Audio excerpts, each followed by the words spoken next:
Okay, so we got 30 minutes for you guys, and we got about an hour for them.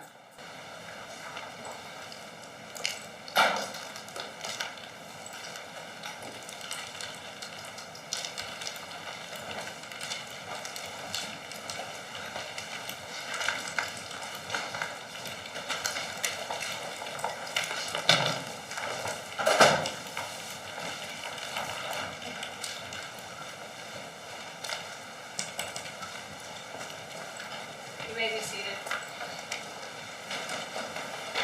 All right, you may be seated.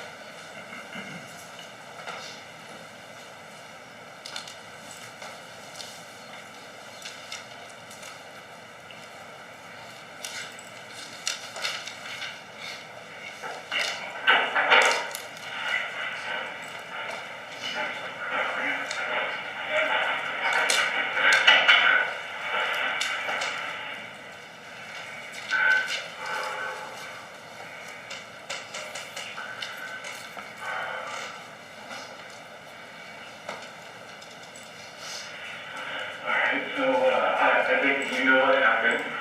Yeah.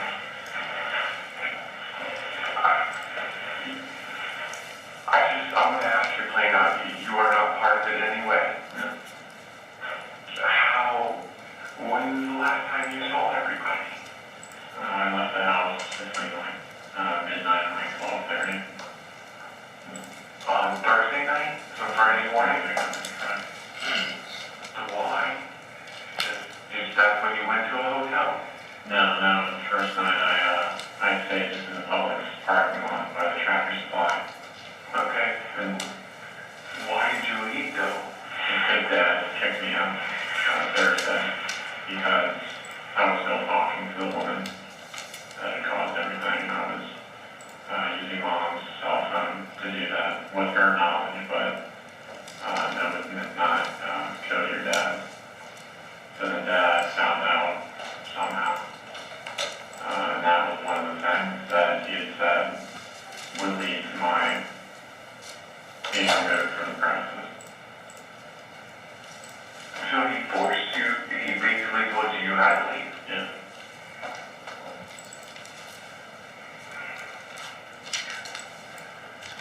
Okay. So who could have done this? So you didn't have any problems or troubles with this woman or the online? You didn't owe her any money? I mean, there's no like loan shark out looking for you or... I just don't see how things aren't adding up. I'm really confused, Graham. I don't understand. How did you get money to pay for a hotel? I still have a few $100 on my debit card. And then Cody gave me his debit card. Okay. And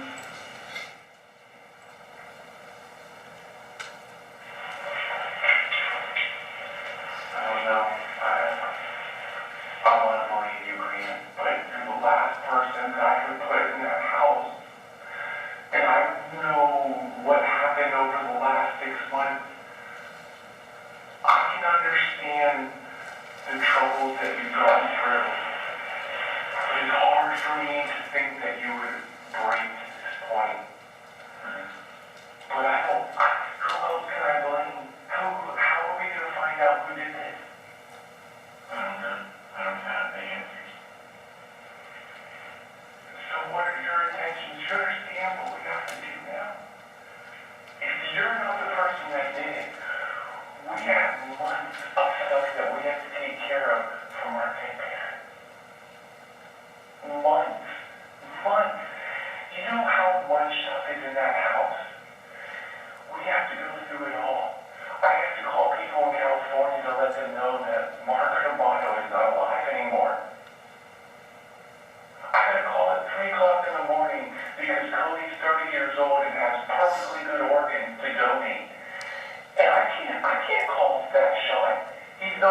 organ donor. I had to say no. So that means there's someone out there that could have used his organs, but we were prepared for this.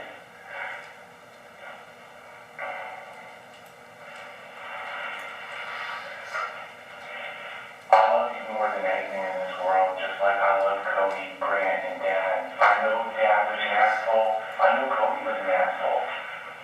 They were our family.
What happened on the job interview last Friday? It all sounded good. Sounded like everything was moving forward. And then I was supposed to hear something on Tuesday or Thursday for this coming week. And nothing?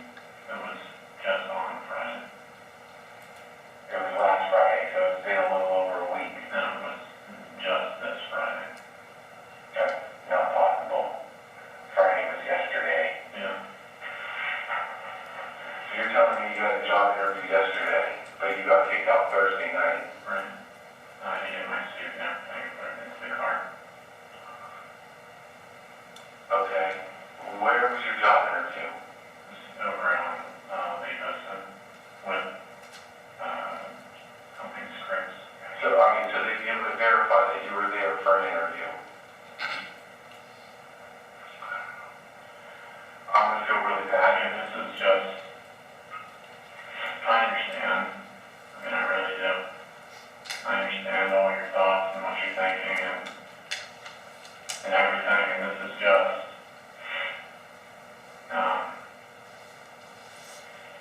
I know what I did to everybody over the months.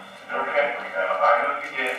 And I know that you know the hell of dealing with it every single day when you're trying to move forward. Yeah, Cody and all that stuff. Yeah, and I understand it was probably harder for you because you lived in the house. I had the option of getting out, which gave me the ability to not have to deal with it on a daily basis. I understand the mental struggles you went through with Cody and Dad's relationship, you and Dad's relationship, everybody's relationship in the family. You know how smart everybody is in the family when it comes to medical information. And that's what scares me even more about you. If you didn't do it, then you have to know that someone else did it. There is no way that there were people out there looking for our parents or brother. They had to have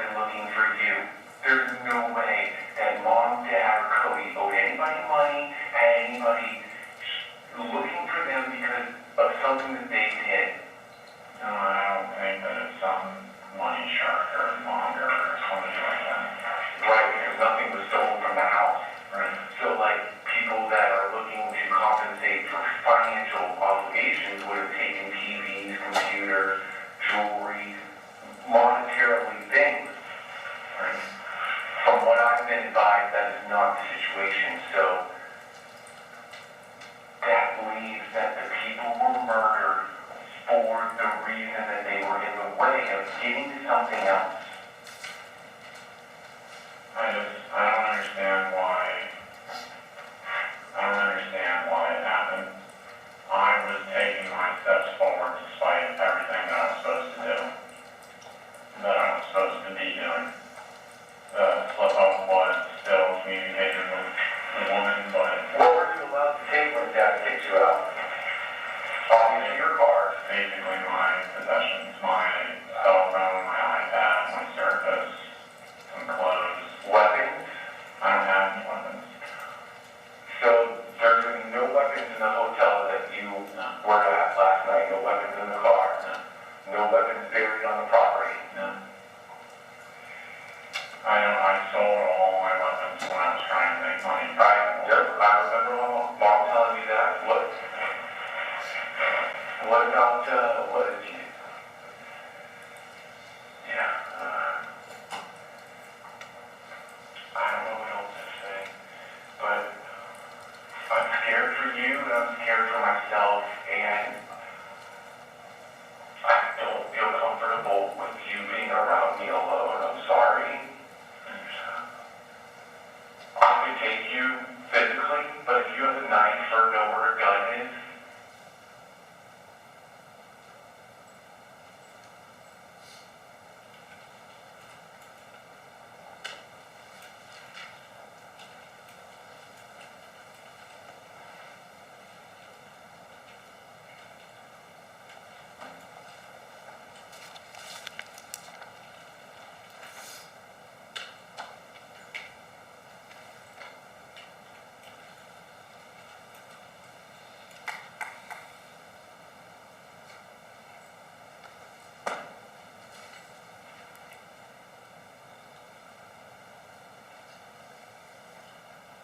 I need you to be honest with me, man. I need to have closure. And if it doesn't come from your mouth and I have to hear it from an attorney or a law enforcement or the news, it's going to be harder for me. And I know if you can take Mom and Dad and Cody's life, it's hard for you to comprehend that my emotions are going to be that, but it's unbelievably scary, man. And I don't believe in God. I don't have a strong religious belief, but I will pray that this is solved justifiably, because it was not fair that Mom, Cody, and Dad's life were taken. They did not deserve it. No matter what feelings were felt by anybody, they were good people. And they showed it by protecting me all the time. But Dad kicked you out. So, Because I still broke the rule, and that it was apparently Dad's job to be the hammer person, or whatever he was described as. right, I was told that you were not going to have access to be able to contact this woman. Why do you feel the intent to still contact her? It was just the whole emotional thing. I mean, that's Okay. So are you saying that you love the woman? I feel like I did, yeah. Okay. You feel like you did, so you don't feel that way now? Well, I mean, now it's pretty much, I mean, it's not what it used to be, is all I can say. Because she's aware of what has happened in the last several months, right? So why do you feel the need to still contact her? I don't know, I mean, I don't know, apart from just like that feeling when you care for someone who's been with them for however many months. No, I know that feeling. So I was just, I knew that Looking for closure? to some degree, yeah, I knew that I could never do any of the money stuff anymore. Okay. So I guess that was like, It hurt, right? yeah. Yeah, because you can't carry that persona that you carried before. But you know, the crazy part is, you're still the same person. You are still Grandma that I grew up with for 17 years, that I played with, that we hid shit from Dad so that we didn't get in trouble. Who covered those grenades, Mom?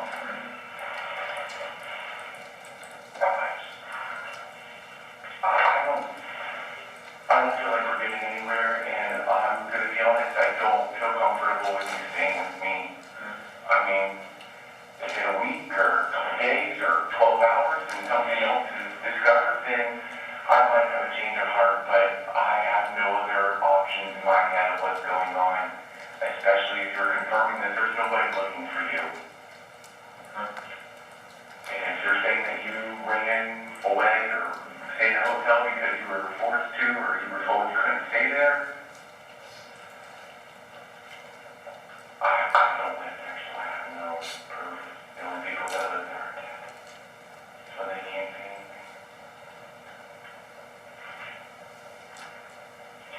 But Moore called me this morning, so I have to make decisions for Mom, Cody, and Grace, and Dad in the next, couple days. So just letting you know that I'll be making those decisions, because until I'm given verifiable information that you did not do it, I don't think you have the right to make that decision.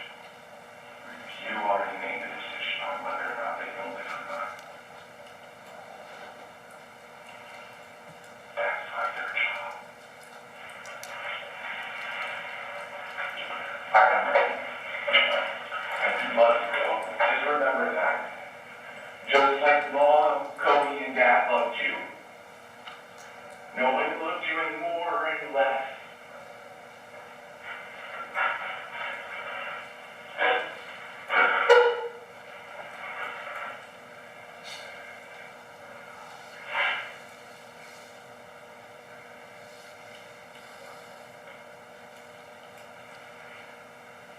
I'm gonna pray for you, brother, because I can't pray for Mom, Dad, and Cody anymore. See you later.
to talk about before we let you go. Because now's your time. You know that. Like Danny said, once you're out of here, there's no coming back from this. We're giving you every opportunity to tell us what happened in that home that you've not told us. So you're aware that when you leave here, you're not going to have any chance to redeem yourself and tell us the truth after the fact. And you're okay with that. You can live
Investigator Anderson, up until the point where it became very obvious why you and Investigator Moteri were talking to the defendant, up until that point, did he ever ask you, or Investigator Moteri, why you were talking with him, why you wanted to talk with him, or how his family was? He never asked any of those questions. Now, where did, do you know where the defendant stayed that night? He stayed at a hotel in Lake Mary that I had paid for with the sheriff's office credit card. And that was going to be my next question. So the sheriff's office put him up that night at a hotel? Yes, sir. Okay, and can you explain why did the sheriff's office put him up? We were still concerned about his involvement in the crime. We wanted to be able to know where he was at, not have him just loose and have to be someone we had to find at a later time. We continued working on the case, and in such cases like these, there's really no stopping. It continues to be investigated around the clock. Should we come up with new information or things are made available to us that would change where we're at, we wanted to know exactly where he was at, and also not giving him or anyone else the ability to tamper with this investigation. Okay. Let me change subjects really quick, and then I will sit down. I'm showing Mr. Dowdy 14L for identification. May I approach the witness room? Let me show you what's been marked as 14L for identification. Ask you if you can look at it. Tell me if you recognize it. I do. And tell the jury what is 14L for identification. This is a map of eastern Seminole and Orange County at the county line, basically from Lake Mills down to the Waterford Lakes area of Orange and Seminole counties. Think you're familiar with that area? I am. Okay, I'd offer this into evidence as a state's exhibit, Your Honor. Any objection? No objection, Your Honor. All right, then what's been pre-marked for ID as State's Exhibit 14L will be moved into evidence at this time as State's Exhibit, is it the 178? 77? 177. May I put up on the overhead camera? You may. Is there a laser pointer there? Here you go. Yes, sir, there is. We have one. Thank you. Thank you. There's also, if he wants the annotation. Oh, yeah. Do you know how There's to a work mouse that? there, Mr. Anderson. Yes, ma'am. All right, and you just click on it. Okay. If you click on the right arrow, the arrow see up on the right-hand corner of your screen. Click on that arrow. Okay. So that should indicate your inputs. Okay, so I think it's already set for red. If you want to head on red and make whatever markings.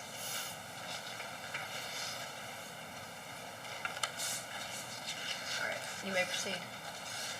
You got it? Yes. Okay. On this map, can you show us where the 408 intersects with Dean Road? Approximately Okay. right there. And there's a toll plaza at that or near that intersection? Yes, sir. Just I believe it's just to the east, if I'm not mistaken, on 408. And can you also show us on this map where 2112 Sultan Circle is? Approximately. Okay. And one last question. Can you give us a sense, approximately, either in terms of driving time, can you give us some sense of how far it is from that Dean Road toll plaza to Sultan Circle? About? Depending on the traffic, of course, time of day, approximately 20 minutes, give or take, depending on the speed you're driving and the traffic present during those times you're passing through there. Okay.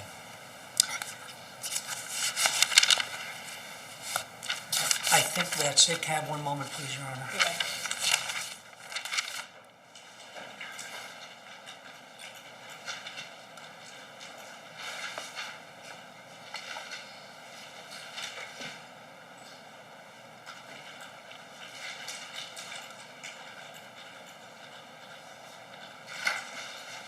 Thank you very much. And members of the jury, we're going to have the defendants cross this evening and go a little bit later tonight. Is everyone all right with that? All right, and everyone's shaking their head yes? Okay. That way we can complete this witness. All right. Then Mr. Dowdy, cross-examination. Thank you, ma'am. Good evening, investigator. You've been with the Seminole County Sheriff's Office since 1997, about 22 years? Give or take, yes, sir. And you've been in major crimes for 4.5 years. Approximately, yes, sir. You've probably continued education classes or investigative techniques, things of that nature. Yes, sir. There's a vast array of different types of investigative techniques, correct? There are.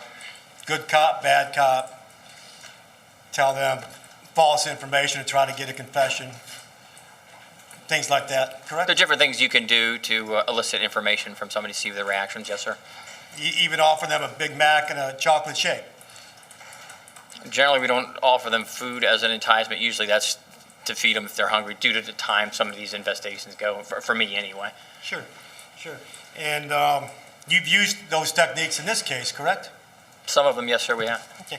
Now, when we saw the interview that was conducted at the Seminole County Sheriff's Office, that was not the first time you had contact with Grant Amato, was it? No, sir, it was not. It was at the original hotel that he had talked to you about, and that's where he wasn't arrested, but he was asked if he would come down to the sheriff's office and talk with you, correct? I'm sorry, I didn't hear the beginning of your question. When you first came into contact with him, he was exiting his hotel room. He was somewhat detained at that time, and you or someone asked him if he would come down to the sheriff's office and talk with you. That's correct, yes, sir. Okay. And at that time also, he did ask what this was about. No one answered him, correct? To me, I don't recall him asking me what this was about. Could he have earlier before I made contact with him? Yes, sir. Yes, but that's not quite to me. possible. Yes, sir, it's possible. Because there were quite a few officers at that hotel, correct? There were, yes, sir. Now, the interview started about 9:25 in the morning, correct? Approximately, yes, sir. Okay. And you didn't read him his rights or anything like that because he wasn't under arrest, was he? That's correct. Okay. So he's just a cooperating individual, and you're going to ask him some questions. Yes, sir. Okay. Now you come in and around 9:36, and you thank him, and you start to try to gain his trust, try to establish a relationship. Build a rapport, yes, sir. Okay. You talk to him about his job, his education, things like that. We did. And that strategy lasted probably for about an hour, didn't it? Approximately, yes, sir. You talked to him about how much he made a year, his high school girlfriend, and things like that. Trying to get a background on who he is, yes, sir. And he had told you he had lost his job and money was kind of an issue for him, correct? He did. And he had about $100,000 in student debt. That's what he gave his student debt as, yes, sir. Okay. And we got to the point where you started mentioning the $200,000 that he went through, he spent on an internet girl. That's what he mentioned. That was the amount he placed it as, yes, sir. Okay, you didn't initiate that amount? I don't think we had that amount of what it was at that You point. didn't have that information yet? I don't think at that point we did, no, sir. Okay. Now, the day earlier, this is actually on a Saturday, you went to the house at the first time on Thursday, correct? Thursday morning? No, sir, we went on Friday when the, I'm sorry, excuse me, Friday, yes, sir, the 25th. Friday. Okay. Yes, sir. So, and then when you first made contact with Mr. Amato, that was the next day on a Saturday. The 26th, yes, sir. And he admits that he's computer savvy, he talks about the video games, things of that nature. He did. Okay. He also told you that he was somewhat of a gun enthusiast. He did. Talked about clay shooting with his brother, things like that. He did. And the whole point of this is, for this hour, is just trying to establish a relationship so this gentleman will put somewhat of a trust in you, correct? To build a rapport with him, yes, sir. And that's what you want, right? You want this man to trust you to see if you can get that confession. At that point, I want him to tell me the truth of his knowledge of what had happened. At that point, I couldn't say that he was the person that committed these crimes. So we're looking for a truthful testimony from whomever. Yes, sir. And right now, he's a person of interest. He's not arrested. He's not in custody. Correct. He could have walked out of there anytime he wanted to. Absolutely. Okay. And he confirmed, you asked him about the guns and if he owned any guns, and he confirmed, or he told you that he sold his guns at the Florida Gun Exchange? That's what he told us, yes, sir. And through your investigation, you confirmed that he was telling you the truth, right? That he had sold guns at the Florida Gun Exchange, yes, sir. Okay. Did he tell you that the reason he sold those guns was because he was in need of money? I believe that was the reason he gave, is try to make some money for himself, yes, sir. Okay. And also during that first hour, he told you that his brother helped him, because his brother made pretty good money. I don't know if it was in that first hour, but he did during the course of that Okay, then his interview, brother he helped did him say. Yes, sir. Put the bills. Yes, sir. He also told you during that first hour, his dad was charging him $600 a month rent. I don't know if he said, explicitly said his father, but they paid his parents $600 a month, each of them, both he and Cody, was $600 a month to stay there. And he also told you about the family dynamics when they were growing up and how his dad was kind of stern and things like that, correct? He did. Okay. He talked about how close him and Cody were, how they became really, really tight. He did. Okay. A little bit, he was still loved his brother Jason, but he was a little bit older and he had moved out at an early age, correct? You remember that? Yeah, the point that Jason no longer lived there, yes, sir. Okay. In fact, let me ask you this. Did you, during your investigation, you went and looked at their cars, right? I looked at some of the cars, yes, sir. Okay. Didn't they have like similar license plates, Cody and Grant? They One was did. zero, I just don't. and one was light, and there was some. Yeah, I don't story recall behind the it or exact what Cody's was, but yes, I remember that. something. It's kind of unusual. I mean, that's pretty tight. Yes, sir. Okay. So at this time, he had been employed about 6 months, and his dad was getting pretty upset with him, According to him, yes. according to him. And you don't know whether or not he's telling the truth or not, right? For that, no, sir, I don't. Okay. You're still trying to build up a relationship with him. And while you're talking to him about his family dynamics and how he gets along with his brother, his mom, and his dad, all this time he's talking about them in the present tense, correct? I would say so, yes, sir. Well, we watched the video for the first hour. He's not talking, well, mom used to be a great cook. He never used any terms that they were deceased, did they? Did he? Not at that point, no, sir. Said his dad was very focused on his future. Yes, sir. He also mentioned in that hour about his dad, and his mom had some domestic violence issues while they were growing up. He did. Okay. Did you ever confirm that through Jason Amato? Jason didn't mention, other than dad could be stern and gruff at times. Okay. Well, you just heard Jason with the interview. He called his dad an asshole. Right? He did. Grant sort of conveyed to you that he was like the jokester of the family. He was like the calming effect. He said he was the one that got lighthearted of the bunch. Yes, sir. Okay. But for the most part, it was the first hour was a pretty normal conversation between you and him, just like I said, establishing a relationship, correct? Yes, sir. Okay. You had asked him when's the last time his dad put his hands on him, and his response was in the middle of December, correct? Correct. Okay, and he talked to you about what happened. He talked to you about the Cornerstone, the rehabilitation center that he went to. He did. Okay, and through your investigation, you confirmed all this to be true, right? Did you confirm that he went to the Cornerstone? Yes. Yes, sir. Okay, so you didn't lie about that. That was Correct. the truth. Correct. And he talked to you about his financial problems, and the family's financial problems were a result of his behavior. Yes, sir. And he readily admitted that he took responsibility, that the mess that he created was his fault, correct? He did. He didn't try to lie about it, did he?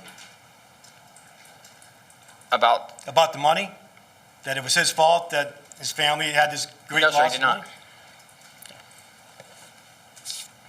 Again, that was the truth, right? To the best of our knowledge, yes, sir.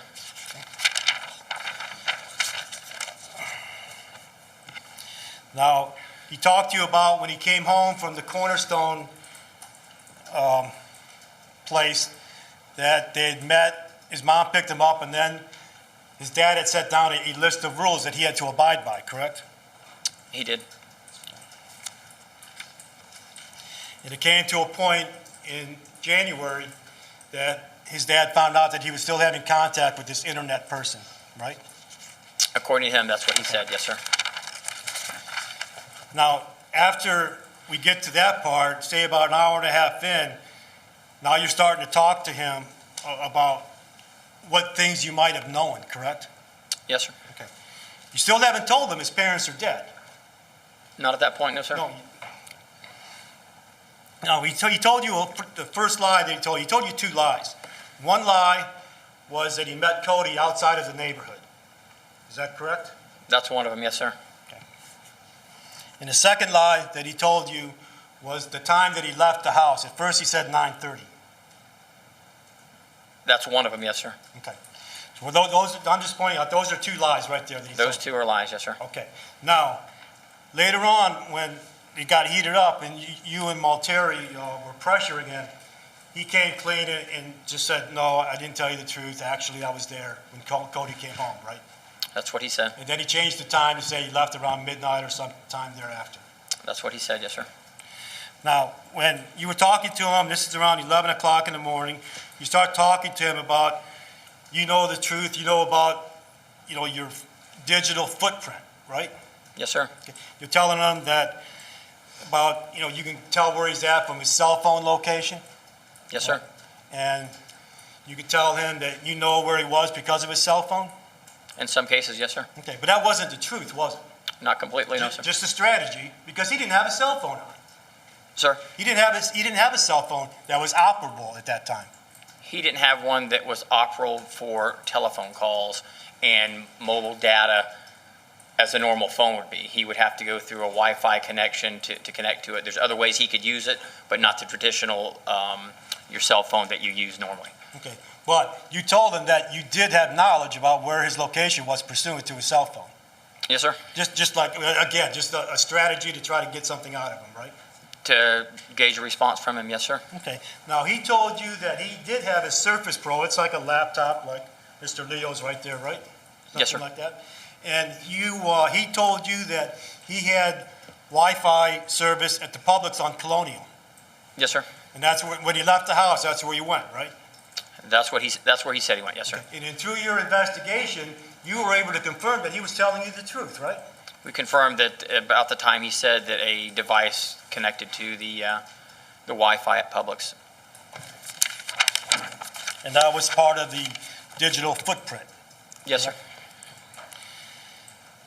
You had asked him, he had told you that when his dad came home and, so everything stirred up, all hell broke loose, they were having a family argument, that his dad pulled him up from the couch. He did. And he started packing his stuff, and somehow the chicken came out. He confirmed that they were going to have chicken for dinner that night. At some point during the interview, trying to get a timetable down, we asked him about dinner because that's one of the things we saw during the execution of the search warrant was a chicken breast on the counter as if somebody was about to prepare dinner for the evening. Right. So he was truthful about the chicken. But for whatever it's worth, he told you about the chicken, and that, in fact, was the truth, right? Correct. Okay.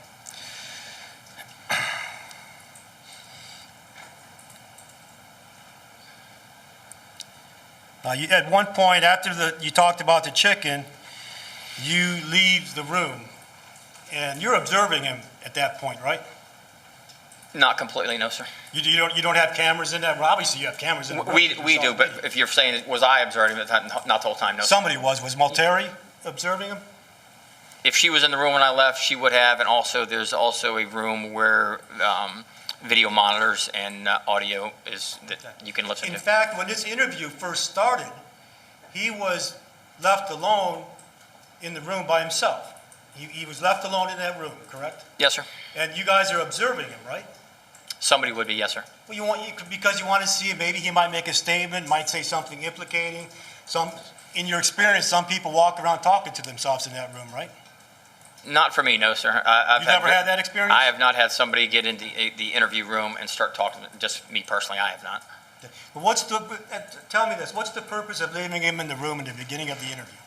What's the person leaving Alone, there? alone, all by himself. We're getting prepared, we're speaking to other investigators, what we've learned over the course of the night to make sure if there's any questions before we go in, we can start asking him questions or things we may know or things that have come out during the course of the investigation. As you see in the course of the video, I'm getting texts constantly. People are telling me questions to ask, things to do that they're seeing during the Right. course of that. Right, But so- to leave him in the room initially was so we can start getting our game plan together, because it's a very Right. short time from the time I first contacted Amato until we get him to the sheriff's office. I got to collect my thoughts, see where I'm going to go with my interview. Collect your thoughts, strategy on how to plan, how to make this guy confess to you. No, That's not the plan. to get him to confess to me? No, that's not the plan, no, sir. What's the plan? The plan is to get the truth out of him to see, is he the person that did this, or does he have some knowledge of it? At that point, while he was a significant person of interest, he was not the suspect at that time. At that time, we didn't have enough to say who was the person who committed these murders. We just didn't. So as quickly as possible, I want to talk to people and determine whether they have some involvement or whether they have some information that can send me in another direction, so we're not wasting a lot of time. It's important in the course of a homicide to try to get the information as quickly as possible. And that's what the interview with Mr. Amato was for, to see what his knowledge was of it. In fact, you talked to him about, this is around 11 o'clock, you talked to him about what he did on Friday morning, and he told you about a job interview. He did. And he told you how he went to the toll roads, and he went to the Express Scripts, I believe was the place. And through your investigation, you were able to confirm that he was telling you the truth, right? Yes, sir. He went to the toll roads like he told you. He went to that job interview, He did. right? Did you talk to the person who interviewed him that morning? I did not, another investigator did. Did you gain personal knowledge that everything went normal, he appeared normal at the interview? Yes, sir. Okay. And nevertheless, though, everything he told you about that job interview was the truth. To the best of our knowledge, yes, sir. Now, as I'm watching the video, when you're talking to him about the interview, you get your phone rings, just like you were saying earlier, you're getting updates, right, on what's going on, what information, more information you're gathering. And you state, that's not good. Was that supposed to, like, invoke some type of response from him? No, sir. Well, why would you say that in front of him then? Without seeing the text, remember the text, I can't No, tell it wasn't a text, the phone rang. you. The phone rang? Yes, I can't tell Okay, you, but let's it wasn't to get a response from him. it wasn't. So No. you pick up the phone and you say, that's not good. That's not to invoke something from him? No, sir.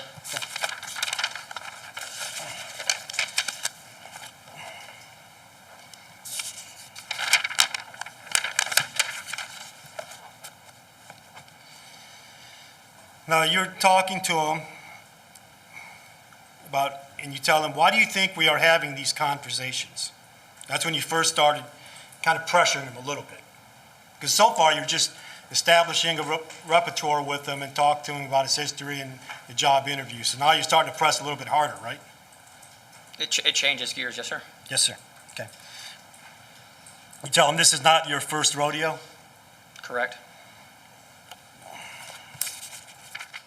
Well, now, when you say, why do you think we are having this conversation, as I asked you earlier, you're not personally aware, but it's possible that he had asked, why do you want me to go to the sheriff's office? You just weren't the one that he asked. I didn't see it from reviewing the body camera from Orange County. I didn't see it. Could it be there? Yes, sir. But I didn't see it and didn't have any knowledge of that. Okay. Now, around 11:37, we've been there now for over 2 hours, and it appears from the video there's another type of strategy that's going on where you say, get it off your chest, you'll feel better. Is that right? At some point, yes, sir. And then Maltera, she starts chiming in, you know, you'll feel better, you just get it off your chest and tell us what happened. That's more of like trying to make him feel guilty now? Not make him feel guilty, get whatever's off his chest. A lot of people in these circumstances actually do feel better once they've got something knotted up inside of them, they're able to get it out, they feel better for being able to release it and not have the stress of trying to hide whatever the incident may be. You're actually saying, I can see it in your eyes. Yes. What are you saying in his eyes? Guilt? Are you trying to imply that he's guilty? Nope, watching his eyes, he's looking all around. Most time when people are, in my experience, when they're talking to you, having a conversation with you, they're looking at you, he's looking all around the room. And to me, that has some concern for me of why is he not looking directly at me like I'm looking at you right now because I'm talking to you. He's looking around the room, and I'm not trying to figure out what he's looking at. Okay, well, sort of like I'm having a conversation with you right now, but you keep looking at the jury, right? I mean, he's just When I talk to the jury, yes, sir. Oh, When I provide my absolutely. answers, yes, sir. Perfectly understandable. Yes, sir. You tell him that you're here to help. I'm here to help you. What exactly are you going to help him with? Help him get it off his chest, figure out what's going on, figure out what happened at his house that night. And like you said, it'll make you feel better. You've done something you should have not done. Is that another form of strategy to see if that might invoke some type of response? No, because based on the interview, that started my beliefs began to change that he had done something that caused the death of his family. Okay. And then Malteri, at the same time, she comes in and says, something happened that caused you to defend yourself. Now, was this like a strategy to say, that would invoke, well, you can tell us what you did, and we'll say it was self-defense. Is that sort of the strategy for that? No, sir, not to say, we're going to say something that's not the truth. The facts are, we want to find the truth. And in some cases, there is a justifiable use of deadly force to defend yourself. So if that was the case in this instance, we wanted to give him the opportunity to tell us something happened that was so bad that night that caused him to defend himself. Okay. And that's when Malteri starts planting that seed about self-defense. Because she starts talking about it, and so that's on her part. Do you know if that's trying to invoke a response? I can't say what her intentions were, sir. But you two are working as a team, though, right? Yes, sir. Okay. Now, the other thing you were talking about, the phone location, you told him that you can tell where his phone location was. And we know this phone was off, but that was just sort of a lie, or to get him to say something? No, I don't think so.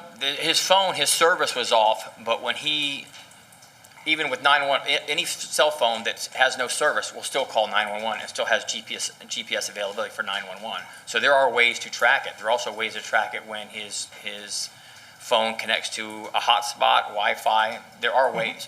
So while it is an investigative tactic to elicit a response, it is also, part of it is true that you can track the phones. Right, because you told him that he'll leave a digital footprint and he can't delete it. Truth. Now, you came to the point later on where you said, I know things you don't know. Correct. Right? Another strategy to try to get him to say something? In some cases, yes. In this case, no. There were things that we know that had happened that I was not going to tell him that we knew. Right. Yeah, well, yeah, and that's a strategy that you use. In some cases, but it is the truth. As compared to earlier when we talked about trying to tell him something to elicit a response that may not be factually correct. In this case, there are facts we know that would help us in this investigation, and we were not going to give all of them to him at that time. Right, and that's exactly what you said. You said that, but you said you needed to know the truth. You're a smart guy. Correct. Just trying to make him feel better, because that would build off that first hour that you talked to him where you're building that repertoire, right? Not so much to make him feel better, just to let him know that at some point people minimize factual things, and there was things I wanted him to know that there are facts we know that he may not be aware of at that point. Okay. And you tell him you can help yourself. It is in your hands. Honestly, I can help you if this was self-defense. Did you really mean that? I don't recall telling him. I told him if it was self-defense, I told him I could help him based on other facts. If there's something that happened and it is self-defense, absolutely. If there's a self-defense argument to be made here, it's our duty and responsibility to find out all the facts, not just to have a closed mind of what happened. We want to know, again, as I said many times in it, I want to know the truth, what actually happened that night. And I'm sorry, you said a closed mind as to what happened? Correct. Right, because you want to keep an open mind of what happened in that home, right? Of course. And that goes back to 2 days ago when you helped and supervised the processing of that crime scene, right? I walk through it. I don't do anything as far as processing. The crime scene handles all of that. You're the lead investigator of the case, aren't you? Correct. You call the shots, don't you? No, we work as a team. You work as a team? Absolutely. Okay, and you shouldn't have, when you go through a house like that, and you're the lead investigator, you don't want to have a closed mind, do you? You want to have open-minded to see anything and everything you could possibly find. Correct. And then you tell him you already know the truth. That's what you told him around 11:52. Yes, sir. Okay, you didn't tell him exactly what you knew, but you kind of invoked that, maybe that it might get a response from him. Yes, sir. And Malteri chimes in, you want to lash out and defend yourself. We want to justify your story. So she's still trying to plant that self-defense. I can't say that's what her thoughts were at that point. No. Okay, well, let me ask you this. As lead investigator, did you ever have an opinion that this might be a self-defense case? Honestly, I left everything open until we had more information. I gave all the facts, what it could have been.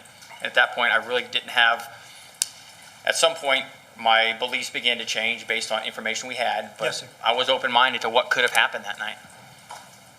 Now, we noticed on the video while Malteri's saying those words that his voice is starting to break a little bit. His voice, sir? His voice was starting to break a little bit. Yes, sir. He seems to be getting a little bit upset. And you told him that 95% I know what happened, right? Correct. So there's only 5% left that you just don't know. Maybe that 5% might come from him, correct? Possibly also a tactic to use to elicit a response. Right, and then right after that, electronics tell the story. So correct me if I'm wrong, is that sort of like the purpose? I know where that surface has been, I know where your cell phone's been. You might as well tell me now. Just in general, yes, sir. Okay, thank you, sir. And then, again, you say, I'm here to help you. Yes, sir. You confirmed the Publix Wi-Fi, correct? Confirmed that there was a connection at the Publix, yes, sir. You said that Maltari says, you'll feel so much better if you tell us, and then you say, you give an example of a case of a horrific case that you did a few years ago. Yes, sir. And the point is that person felt so much better after he told you what happened? He did. Did you do anything to help him? What's that? Did you do anything to help him? Yes, sir.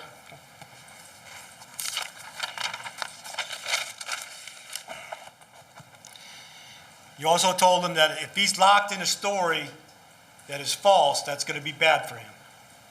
Correct, it is. But the truth will set you free. Is that what you said? You as a person, yeah, said to make you feel better about yourself when you do finally tell the truth. Yes, sir. And you'll never have peace, right? Yes, sir. Now, you also told him that there was surveillance that shows no one else came to that house. Yes, sir, I told him that. And of course, we all know that's not true. Again, a tactic to elicit a response from him. Yes, You're sir. right, and a tactic. And again, though, he denied it, right? He did. I mean, he didn't know you were not telling the truth. He did. Okay, right? For all he denied it, knows, yes, you're sir. telling the truth, but he's still adamant, I'm not part of this, I didn't do this. You continue with that story. Yes, sir. Now a strategy, it seems like Maltari's getting a little frustrated, and he's starting to cry when she takes out the 3 pictures of the family and plants them right in front of him. And then he Correct. starts crying. Well, I differ on that. You differ on that? Yes, sir, I do. The video would speak for itself, right? The video, when you're sitting there looking at him, there's not a tear in his eye. To me, it's a feigned cry. As compared to later on in the interview, you see him actually gets down, he starts getting tissues to wipe his eyes. Never wiped his eyes, there was no tears in his eyes at that point. Maltari said, "Who did this? We need to know now." And your testimony is he was not crying at that time. Was he crying? No, I believe it to be a feigned cry. Okay. In my opinion, yes, sir.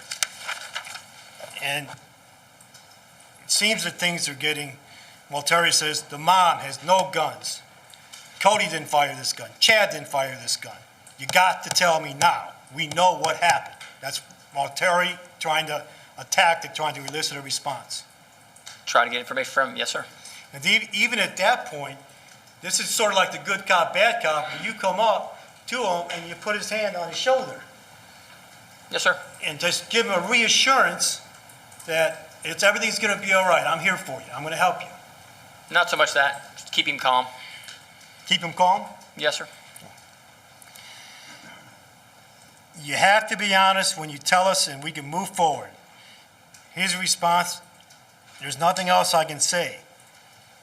Right? He's still denying it. He's not denying. He said there's nothing else he can say, which to me is different than I did not do it.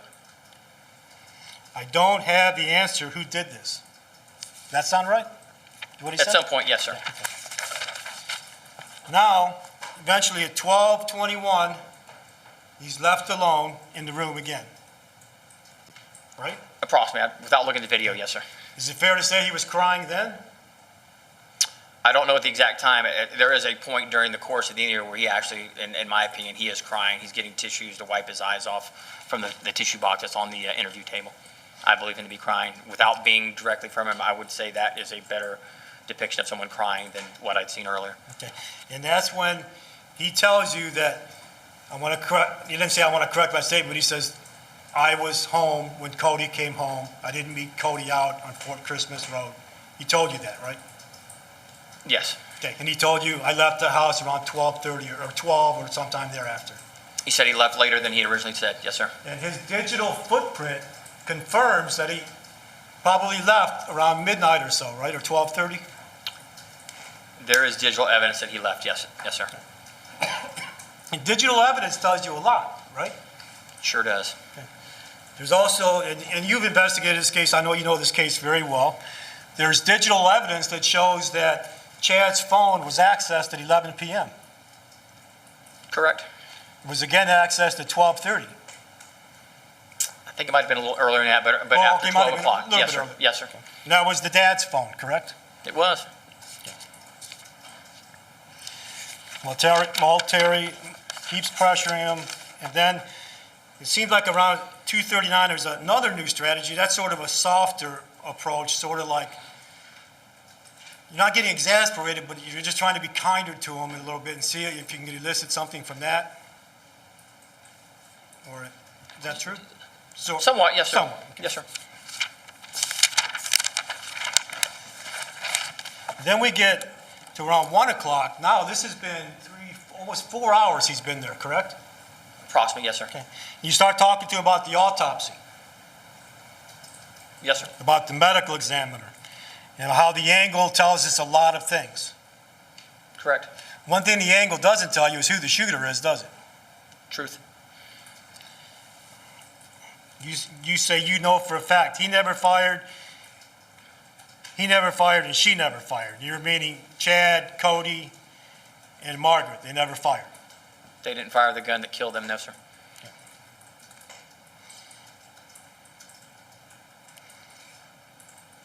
Then that's where they come in again about the self-defense and and Malturi says, yeah, the abusive dad, the asshole dad, maybe this was self-defense. The medical office knows the times of the death. That's not true, is it? Not at that point, no, sir. We're going to find DNA in blood. That wasn't true either, right? His DNA or blood? At that point, I believe we would. Then Malteri tries another tactic. Why would you kill your mom? Why mom? And that was to invoke something also? I think everything is to get a response, and mainly to get a truthful response. Right, and as you say, little fibs add up. I know the truth. Tell me what happened.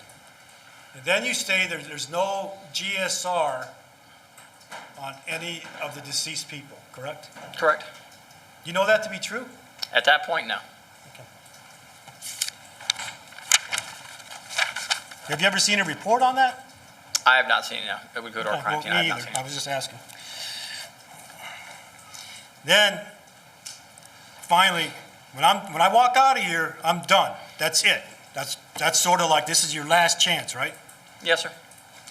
And then you even go on to say, well, you need to sit over here and see it from our side and make them change seats. I did.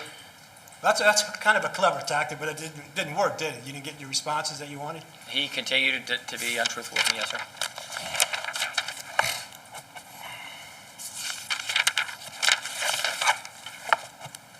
And then around 1:07, this is after 4 hours, you leave, and you left the photos on the table. I assume that was on purpose? It was. Okay, so you must be observing him to see if that will elicit something? Somebody was, I was not. And at that point, he is crying, correct? I believe so, yes, sir.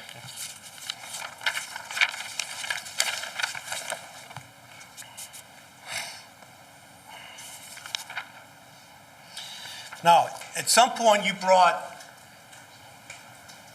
Jason into the picture, correct?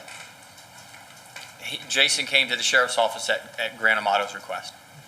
Okay. Did you have a conversation with Jason before he went into that interview room? I did. Can you tell us what you talked about? I basically told him, do not put your hands on him. Do not become angry, because due to the fact you've got a family setting, didn't want Jason to try to harm his brother.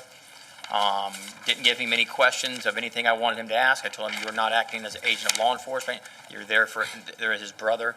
He wants to see you about coming to your home to stay. And you're observing that? You're observing him and Jason interact? Yes, sir. And you're hoping that he might elicit something or say something that would incriminate him? Yes, sir. Okay. And that's sort of a tactic, too. In your investigator experience, sometimes you'll bring in, like, mom to come and talk to him and see if she can talk to the person. You know, it's, Johnny, I know you did wrong, but you need to tell law enforcement, right? Things like that. That's been used in the past, hasn't it? This was a little different than that, than we're asking someone to come do something to bring them in. He was asked, I had no intention of bringing Jason up to the sheriff's office to interact with him. But once he said, I want to see my brother, we did allow it. Yes, sir. Okay. Now, this was on Saturday morning, goes into Saturday afternoon, really. It looked like it was around 3 o'clock when Jason was talking to him. Approximately, yes, sir. Okay. And he wasn't arrested, was he? He was not. Okay. Well, and you've been an officer for a long time, when you arrest somebody, you have to have probable cause, correct? Yes, sir, you do. That's a term that is universally known amongst lawyers and law enforcement, Yes, correct? If you have probable cause to arrest somebody, you handcuff them and take them to jail, right? At probable cause, yes, sir. You didn't do that in this case, did you? Not at that point, no, sir. Okay. And you took him from his old hotel, and you had to get new clothes because you weren't going to let him go back to the old one. I'm sorry, sir. You weren't going to let him go back to the hotel where you first met him. No, sir, we were executing a search warrant of the hotel room, so he would not be able to go back there. Right, and the purpose of that was to try to gather more evidence, Of course. such as clothing, his footwear, whatever he was wearing. Maybe there might be some blood there or something, right? Yes, sir. Or DNA of something that might be incriminating, correct? Any evidence of that crime, yes, sir. Okay, so you took him to this hotel in Lake Mary. Was it the Westin Hotel? I believe it was the Hampton Inn. The Hampton Inn, okay. And he was free to leave, right? Yes, sir. But he wasn't going anywhere, was he? That's up to him. If he would have left, we would have followed him. Correct. But we would not have prevented him from leaving at that point. He wasn't walking out of that hotel room and boarding a flight to Detroit, was he? At that point, he could have. You would have let him do that? Without probable cause, absolutely. Okay, because you didn't have probable cause, did you? At that point, no, At sir. that point, you didn't. The next day, he was arrested pursuant to an arrest warrant that was signed by a judge. I believe it was 2 days later. I believe he was arrested early Monday morning, if I'm not mistaken. Okay. Between that time and the time you got that judge to sign that arrest warrant, what additional evidence did you come up with? We looked at the truthfulness of his statements, the things he had lied about. We'd found some information there in our belief that when you're looking at the crime, we're looking to see who else would have motive and opportunity to do so. And we couldn't find anybody else with motive and opportunity to kill the 3 people at that house. After consulting with the state attorney and our legal and other investigators, we sat down and wrote out an affidavit and said, we think this will give us probable cause for his arrest. Forwarded it to the state attorney for approval. They approved it, sent it to the judge for approval. The judge approved it, and we executed Just like that. Well, it wasn't that just like that. It took some time, but the whole thing is that we want to make sure we have the probable cause. Okay, well, you didn't come up with additional physical evidence in those 2 days. You just came up with your opinion that he wasn't being forthright with you. Not just that, but other evidence we had, and Well, tell me, what other evidence did you have? okay, there were things that he had told us that made absolutely no sense to us whatsoever. In his interview, he had told me that his dad was kicking him out of his house for the rest of his life. He goes so far as to tell us dad is going to kill him if he sets foot on his property. So everything that this whole case is around is this money and this Bulgarian cam girl. So dad gives you, he's giving you the ultimatum, you're out of the house and I'm going to kill you if you set foot on my property again. But during the course of the search warrant of his room, we find dad's credit card. Why would, in our minds, why would dad give him a credit card to use if he's kicking you out of the house for the rest of your life? To go on with that, the lies that he continually told, he said that his brother Cody gave him a card for necessities. Now, he didn't use Cody's credit card, as he had said earlier in the interview that you saw, that he went to Panera, but he didn't want to spend any money. He didn't want to spend $20 on dinner, but he went and spent $599.99 contacting this cam girl again. So these are his priorities. It's not eating, it's not staying somewhere, it's contacting this girl and anything he can do to make contact with her. When you look at our side, this father is so upset at his dad that he's violent and he's kicking him out of the house for the rest of his life. He's not going to give him a credit card to take with him for his well-being.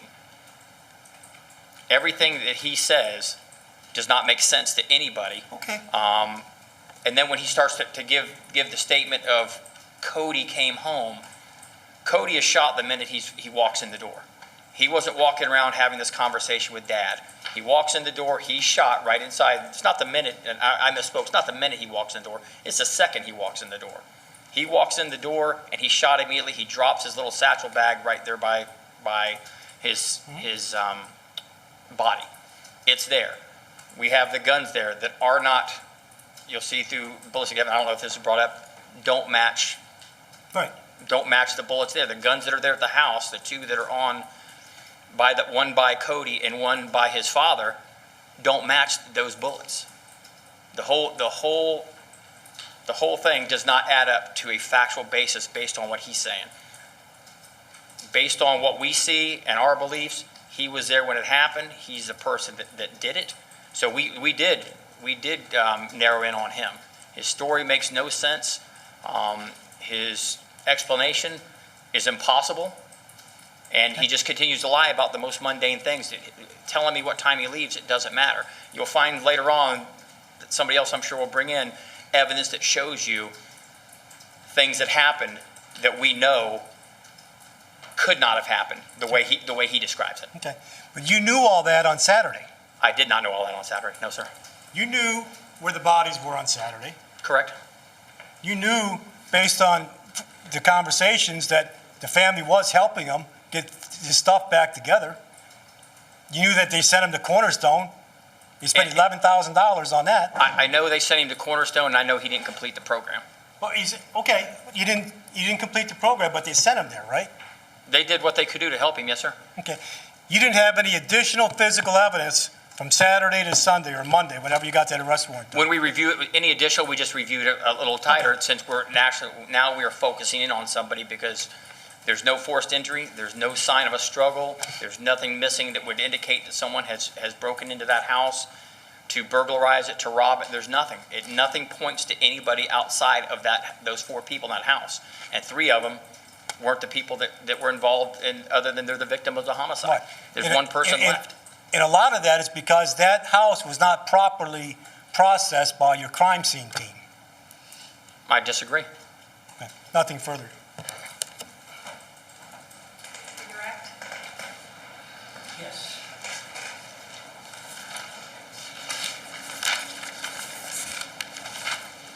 Just to quickly follow up on a couple of the last questions that were asked. In between the time of the interview on Saturday, January 26th, and the time that Mr. Grant Amato was arrested, did the medical examiner also conclude that Cody was not a suicide? They did. Now, I just have a couple of real quick questions, because I know it's getting late. Mr. Dowdy asked you some questions about which you felt Grant Amato was telling the truth, specifically about the defrosting chicken. Is there anything illegal about defrosting chicken? Illegal? Yeah. Not that I'm aware of. Is there anything illegal about going to Publix, even if it's 3 in the morning, and getting on their Wi-Fi? There's not. Is there anything illegal with going through a toll, on a toll road, as long as you pay for it? Correct. Is there anything illegal with going to a job interview? There's not. Is there anything illegal with killing your entire family? Absolutely there is. Now also, Mr. Dowdy asked you about a certain point in the interview when it appeared that Grant Amato was crying. Did you know why he was crying? I do not. So we don't know if he was crying for the loss of his family. Is that a fair statement? It is.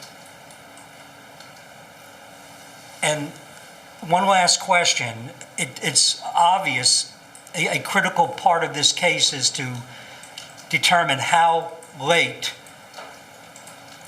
Grant Amato was in that house. Is that a fair statement? Absolutely. He lied about that to you, didn't he? He did. I have nothing more to ask. Members of the jury, do you have questions? All right, if you could write them down. You all could approach. Some of our jurors have questions of you, and we have lots of questions for you. First, did you contact the towing company that is contracted to tow cars from the Publix Plaza? If yes, did they tow any cars from Publix on the morning of January 25th or see Grant's car? We did not. Did Grant say why he wasn't working? He did. Okay. Does the Publix have cameras in their parking lot? They do. You didn't find the conversation between Jason and Grant strange? Like Jason was setting him up? Has Jason's financials been gone through? We've looked at everybody involved in this investigation. I didn't take it as Jason setting his brother up. We can account for Jason's time during the time of the deaths of these families. To go backwards and forwards, we can account for his times.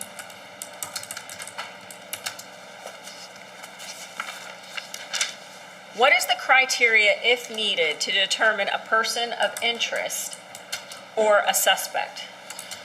Person of interest to me would be someone who may have some information would be valuable to our investigation. A suspect is more pointed that they would be involved more likely than not. someone who would have access to the house, as could be a person of interest for me in this neighborhood, maybe a neighbor that lives nearby, delivery guys that would come and clean a pool, as compared to someone who lives in the house. That would be more of a suspect as compared to a person of interest at some point. Everybody, to me, is a person of interest during a homicide, but later on, we shrink that down to suspects and people more apt to be involved. Was Jason and Grant told prior to meeting each other that the house was not burglarized or that nothing was stolen? I don't believe either one were told that. What is the relevance of the conference call number given at the beginning of the witness's testimony? In a homicide, we look at everything, a lot more than most people think. We pull phone records from everybody's phone. We pull financials. We do a timeline that we try to follow so we can account for people's movements, their ability, again, their digital footprint. From the house at the time that was only Grant Amato and Margaret Amato home, a phone call was made to that conference service. We wanted to determine what that was made for. Since Grant wasn't employed at the time, it would make sense to us as moms using this because she ran a company that did medical transcriptions. She supervised, according to him, had a couple of supervisors and then people that worked underneath them. So it would be something that she would use since she worked from home to conference in with people who may work for her or with her or have contact with her business. When you say access, do you mean Chad Amato's phone was unlocked or used? I'm sorry, ma'am? It says, when you say accessed, do you mean that Chad Amato's phone was unlocked or used? We know it was unlocked, and I'm not sure whether I can say how we know it was unlocked, but I do know that it was used and how it was accessed.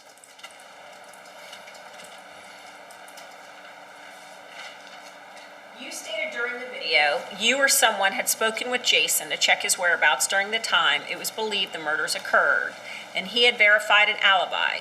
Was Jason questioned any time before his meeting with Grant in the interrogation room if he could suggest any possible motives or suspects? He was not interviewed in the interview room. He was interviewed in the field, which actually the vast majority of our interviews are in the field. In certain cases, depending on the severity, we bring people up to the sheriff's office to interview them, but he was interviewed, I believe at his house or his place of business on Friday, the day that this was reported. What was the $33,000 bill Grant paid with Chad's credit card? It was not a bill that he paid with that credit card. It was a bill that was paid off. We suspect, and later on we learned from, I believe it was USAA, that Chad actually had paid off a bill. His big thing is he was planning for his future, him and his wife's retirement at a home they owned in Tennessee, I believe it is, and he had just paid off a high interest, I believe another credit card or loan. Around 11:53 a.m., the female detective mentions that Grant has had a lot to deal with deaths and depression, quote unquote. Was she referring to the death of mom, dad, and brother? She had not shown or told Grant about the family yet. I don't think so, and since I didn't ask the question, I don't know what death she's referring to. Could she have been referring to that one? It's possible, but I don't know of anything else that she was referring to. When was Grant informed he was a suspect? When he was actually informed, at the point he was arrested on the morning of the 28th at the Hampton Inn. When we went. Was Jason informed that Grant was a suspect? I don't know. I didn't have that much interaction other than you. Basically on the video, you saw my interaction with Jason. I didn't have another detective was speaking to him. So I can't say at what point he was told. Most likely, I would presume after the arrest of his brother Grant. When was the crime scene analyst team informed that Grant was a suspect?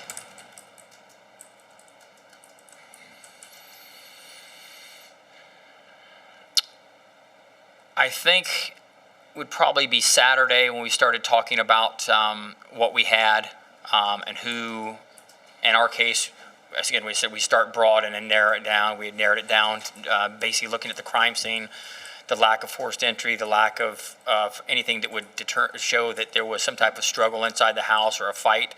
The fact that there were multitudes of valuables that were not taken, the lack of forced entry indicates to me that someone that knows something about the house. So we had all discussed, and again, as I said earlier, we work as a team, even though I'm the lead investigator.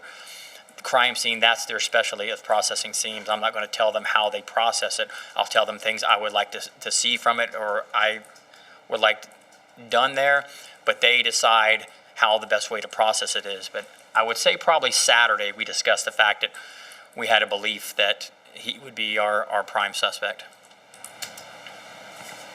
If Grant was not the suspect, then why be deceptive to him to get him to tell the truth, quote unquote? Is that typical of interviews of non-suspects? Sometimes, yes, it is.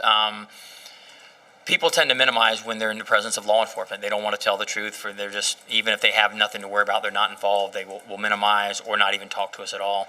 It's a common law enforcement technique.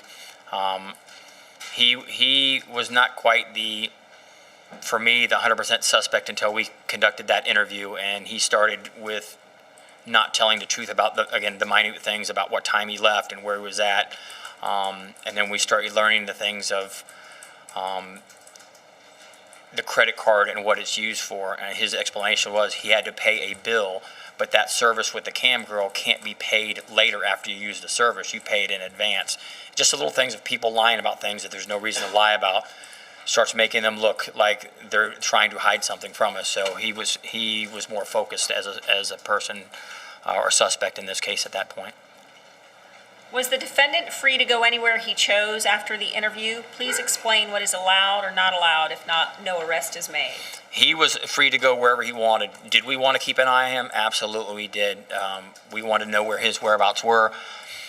We wouldn't want him initially to go back to Orange County because we're using our investigators to stay on him around the clock. From the time I took him to the hospital and paid for him, or to the hotel and paid for his room, even coming back that night, and we brought him food since we knew he had no money, no ability to eat. We brought him food back throughout the night. The next day we had spoken to him. Investigators from the sheriff's office were there the whole time. He could have left and went wherever he wanted at that point, up until the point, in my mind, we had probable cause for his arrest for the murders of his family. He was free to go, and that's just the way law enforcement works. That I can't detain you and hold you and change where you can go if I don't have probable cause for your arrest. There was another question, just to let you all know, for the jury's benefit. There were portions of the video that it was silent, where there was still talking going on. That was what I had read to you earlier about the video being edited for purposes to take out irrelevant portions that were already determined that would not aid you in your understanding of the case. And therefore, those portions are not to be considered, or what would have said or could have been said is not to be considered. But that was the reason for that happening and that volume being turned down. Now, does the state have any questions based upon those questions? Yes, Your Honor. Investigator Anderson, you mentioned that you did not tell Jason Amato that the house was not burglarized. But I think you also, in another response to a question, you had minimal contact with Jason. Is that correct? The first time I had contact with Jason is what you saw in the video, or actually just a few minutes before, when I got him into the sheriff's office. We're locked up during the weekends, closed hours. We went and let him inside. I explained to him that he was not acting on our behalf. He had been summoned there by his brother, not by us. And it was another investigator that had the primary contact with, or the majority of contact with Jason? Investigator James Galena was the primary contact for Jason Amato. Okay, and you don't know whether or not another investigator mentioned to Jason that the house was not burglarized. Is that a fair statement? I don't know. No, sir, I don't. Okay. Thank you very much. Any further cross? All right, any more questions by the jury? None. All right, one more. All right, write it down, please.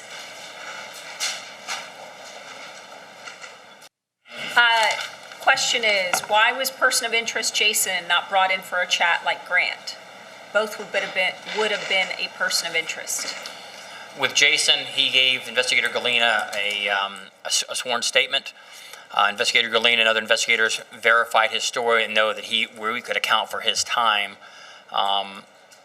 during what we believe is the time frame of these homicides. We can account for where he was at as far as to follow his footsteps to restaurants he went through, that he said he went to, verified he was there through receipts and various other things that he said he had done during those times. We could verify his locations, and none of them were anywhere near the Chuliota Sultan Circle area. Please confirm the date in which Jason was interviewed. Jason should have been interviewed Friday, the 25th of January, 2019. Was Grant found on the Publix parking lot video? I looked at the video. I went personally to the Publix and pulled the video, and I couldn't see him in the lot. That's not to say he wasn't there, but unfortunately, in this case, most of Publix's cameras are on the inside for shoplifting. They're not too concerned with the exterior of their parking lot, so it's very possible that he drove there and wasn't seen by the cameras. I'm not doubting the fact that he was there. We just didn't see him on the video. Any questions, State? No. Any questions, defense? All right, no further questions from the jury. All right, may this witness then be excused and released? Yes, Your Honor. All right, thank you very much. Okay, this witness is excused and released. We are going then to break for the evening. Please put your notepads face down. We're going to start back up tomorrow morning at 8:30. All right, so I'm going to ask you all to get here at 8:15. All right, and we'll see you tomorrow morning. Thank you.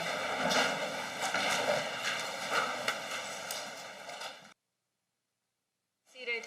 Okay, so we're going to start. Who's the witnesses tomorrow that we have, State?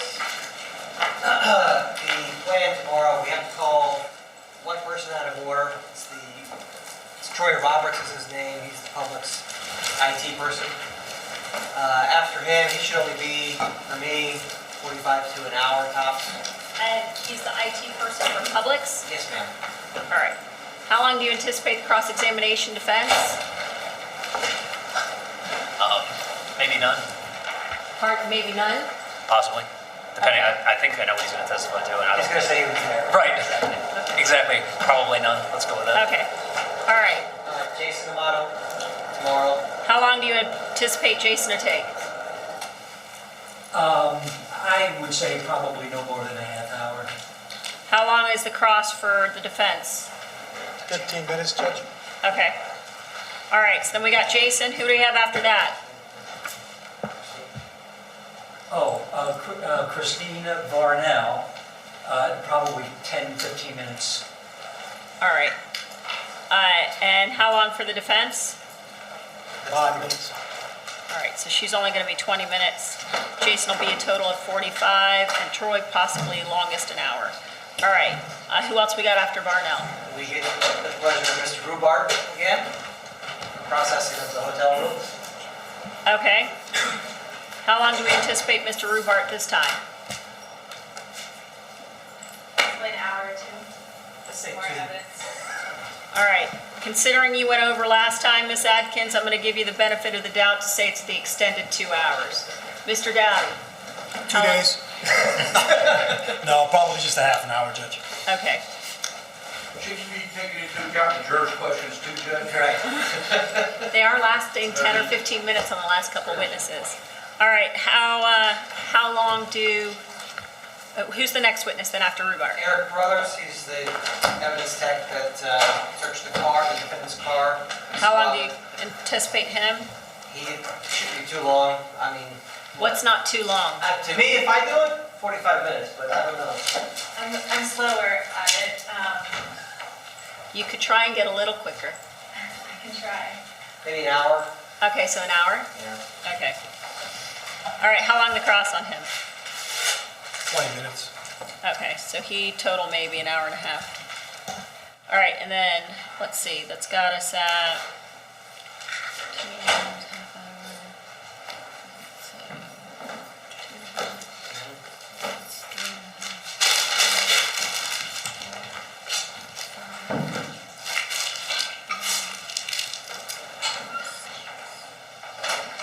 Okay, who else do you got? I have on standby Geraldine Bly and Nicholas Stewart. They're the forensics computer people. And they'll be significant. I mean, What's significant? sure, Geraldine's testimony, I have to, because of how they process things, I have to recall back and forth between the two of them. Geraldine's testimony, start to finish, without cross-examination, is going to be 2.5 hours, maybe longer, maybe 3. Nicholas Stewart's testimony will be about hour and a half. Bless you. Excuse me, thank Do you. you have anybody else other than those two? Not that we've notified. We have other folks that are listed, obviously, but I don't know that.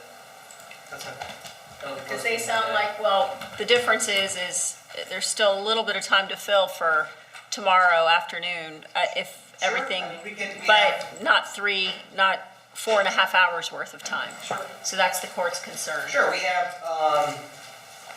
Janelle Kennedy and Paul Schatz. They're pretty quick. Yeah, Okay, and how long is Janelle Kennedy? 20 minutes, maybe. we're at the most. And how long would this defense be? 10 minutes. And then who's the other you got on stand? Paul Schatz, 10 minutes, 15 minutes. And how long for the defense? Say 10 minutes. Okay, so probably total 20 minutes. Why don't you put Janelle Kennedy and Paul Schatz on standby instead of having Geraldine Bly and Nicholas Stewart for tomorrow. Otherwise, that should get us through the day for tomorrow. And then we'll still be released by, before 5 probably, if everything's on track. I'll check. Yes, ma'am. I'll see what I can do. Okay? All right, and then otherwise, we'll see you tomorrow morning. If you guys could get here a little bit earlier, make sure we can start up at 8:30, and you don't anticipate any motions for tomorrow, right, from either side? Not from the state. Okay, all right, then I'll see you guys tomorrow morning.